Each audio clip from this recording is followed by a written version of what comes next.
Good morning. I slept pretty good. I slept in a little later today. It only got down to 50, so that was nice. And I'm packing up, and I'll be on the water soon. Okay, so I'm on the water, and this section, a lot of it is really shallow, so I'll probably be hand paddling some of it, just so that my pedals don't get damaged by the bottom. But for the most part, it's pretty good, but there's definitely some riffles that I have to go through. But it's 8 o'clock. I kind of had a slow morning. Not really ideal, but it was still a very enjoyable morning. So for breakfast, I have Rocky Mountain Scramble again. So potatoes, scrambled eggs, and cheese, and like a spicy gravy. Probably one of my favorites. I have a lot of them. And we're just going to continue down this beautiful river. I'm currently going under I-15. I'm going to be passing it and going along it pretty much all day.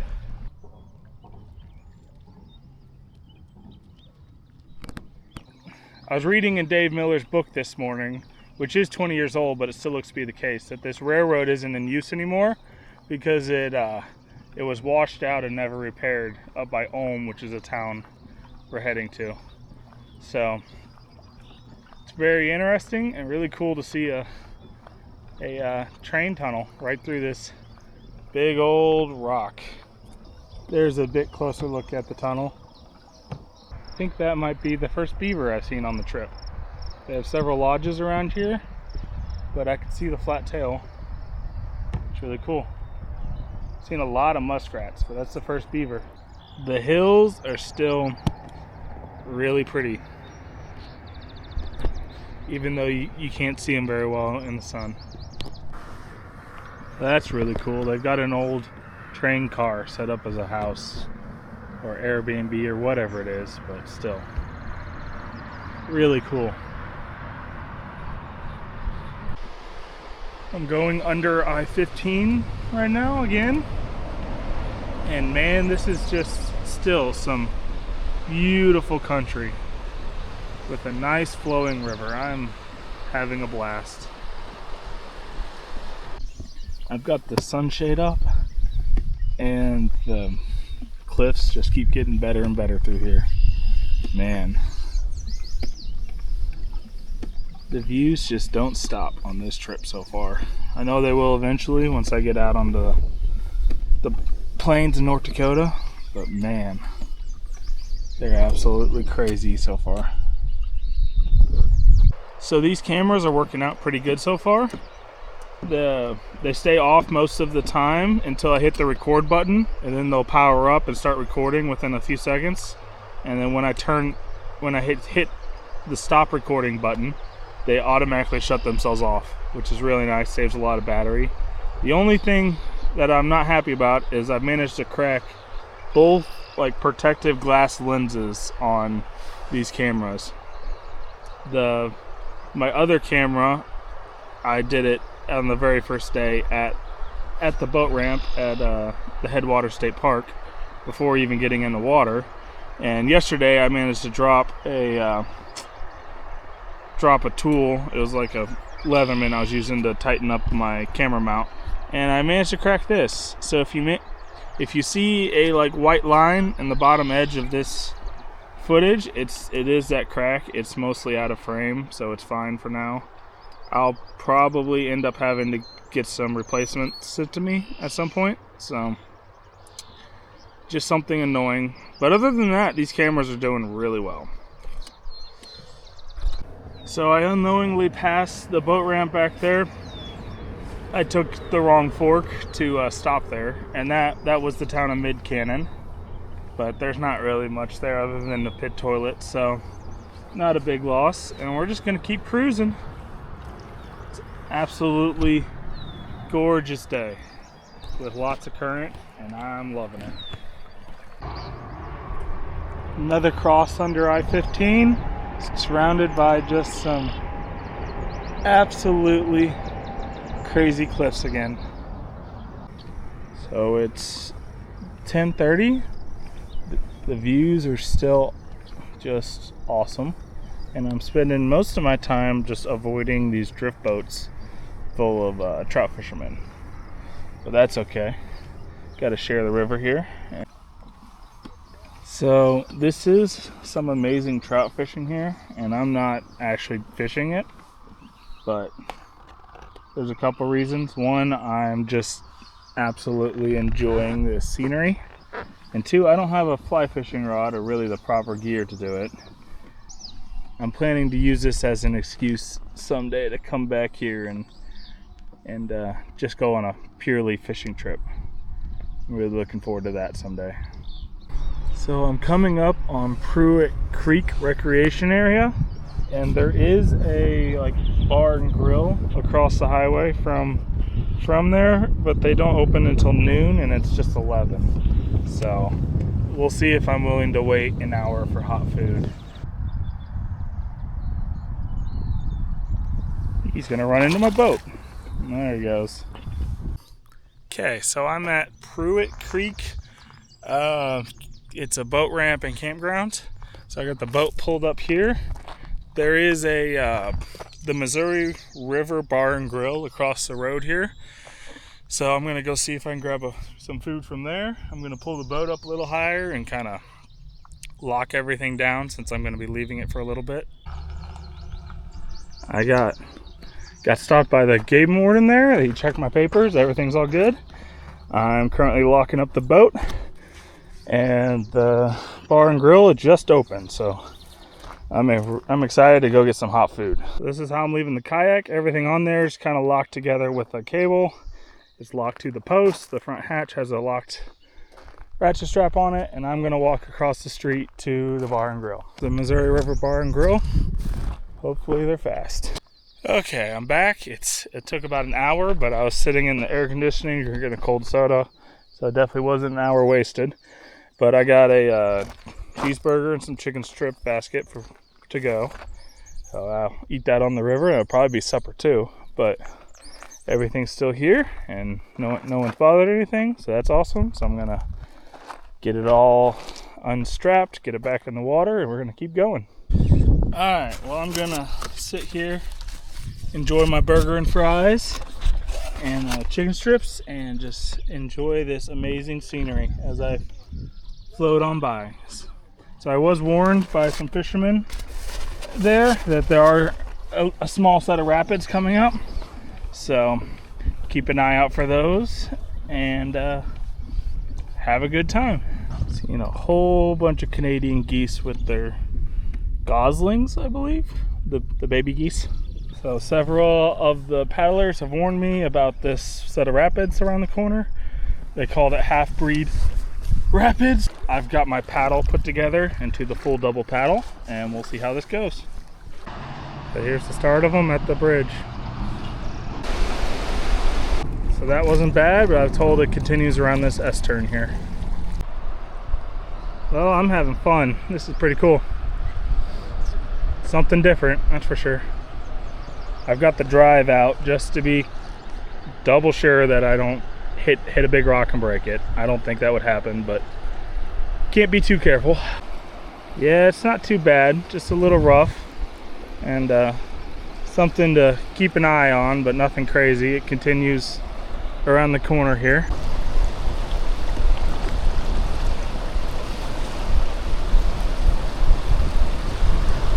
Well, that was a lot of fun. I enjoyed that. So I think we're smooth sailing for a little bit after that. Well, I really appreciate the fishing guides warning me about that, because that would have been a little surprising if I came up on it without any warning, but it was pretty fun. So now we're just gonna keep cruising down the river, enjoying the beautiful views of Montana. So I've got my fried chicken strips and tater tots. I really enjoyed the burger, but some of the fries got a little wet in that rapids, unfortunately. But I still enjoyed most of them, so that was good. And now we're just cruising down the river, and I'm enjoying lunch. So it's about 2:30, and up ahead is Pelican Point fishing access site. So I think I'll stop there. I see a pit toilet from here. Back on the water. I got the sunshade up, and it's turning into, there's a little bit of a headwind, but a nice day, and I'm keeping an eye out for the thunderstorms. There are some thunderstorms forming up ahead, but I have service right now and was able to check radar, and so far everything's staying north of me.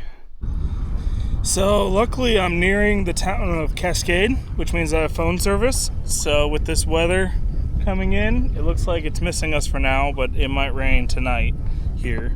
I'm just gonna keep an eye on it. So the wind's picked up a little bit and there's definitely a storm brewing, but so far it's all staying to the north of me. So just enjoying the temperature drop. So it got pretty windy, but this is a water intake for like agricultural. It has like a spinning drum where they pump water out for the fields. I passed quite a few of them. But yeah, as soon as that last clip ended, the high winds hit pretty hard. But that's about it so far. It's all staying north. So I'm just cruising in the wind. It is a headwind, but I have current, so it's pretty much just, I'm still heading downstream, just not as fast. But that's okay. So I'm getting a few random drops in the wind, but pretty much all the storm has stayed up north and is gonna miss me. So I'm pretty happy. It sprinkled for like 5 minutes, and other than that, it's sunny again. And the storm's moved past. So that was the first storm of the trip, if you can count it as that, because it definitely missed me, which I'm pretty happy about. Yeah, I probably would have pulled off if I hadn't had phone service, but I was able to watch it on radar the entire time and knew exactly where it was going, so that was really nice.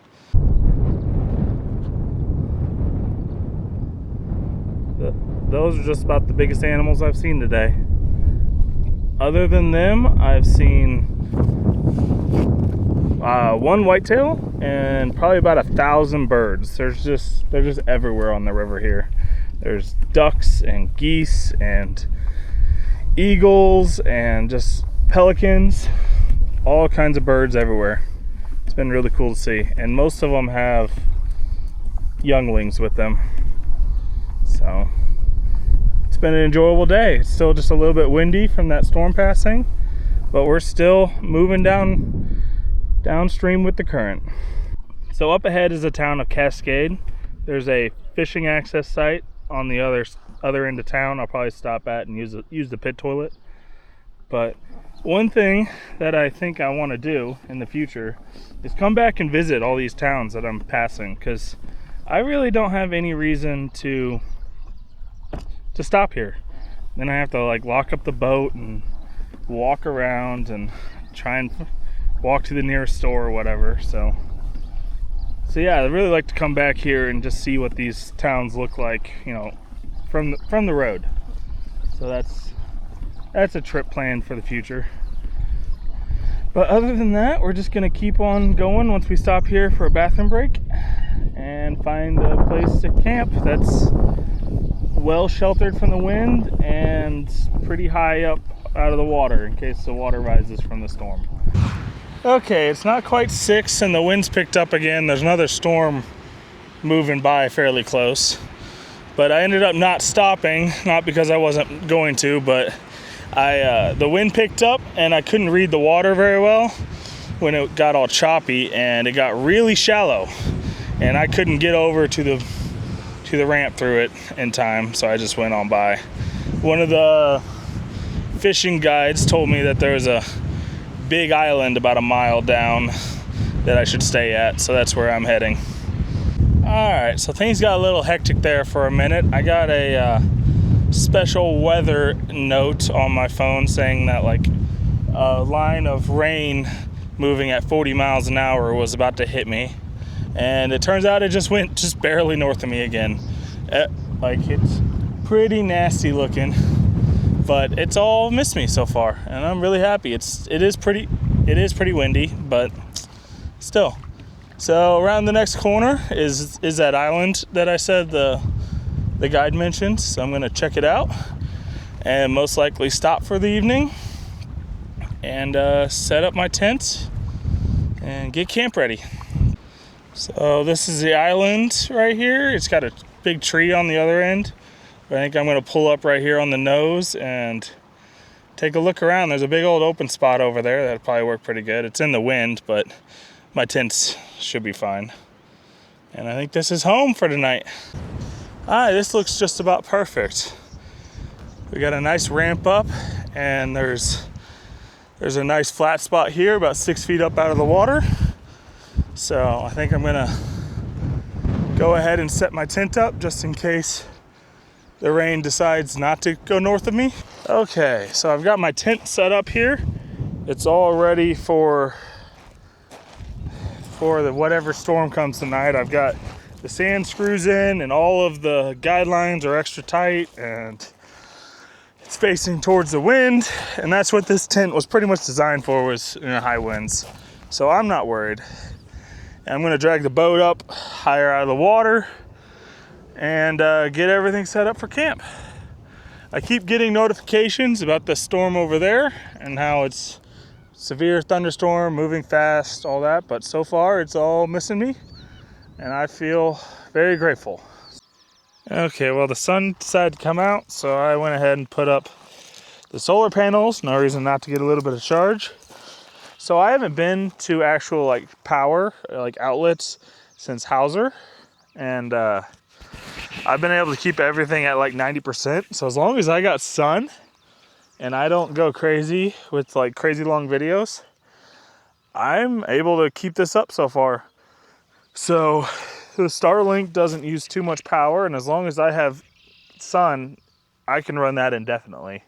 So that's awesome. And then the other two I've been swapping them back and forth, keeping the laptop charged. So my laptop is just about dead right now, but I've turned on all of the battery saving modes on it, and I've been trying to edit the videos once it gets dark so I can turn the screen brightness all the way down, and just trying to save battery. And that seems to be working so far, so I'm pretty happy. So for supper, I just ate what was left of the food I got from the Missouri River Bar and Grill today for lunch, and that was good. So I'm full, and I'm just about done with all my chores.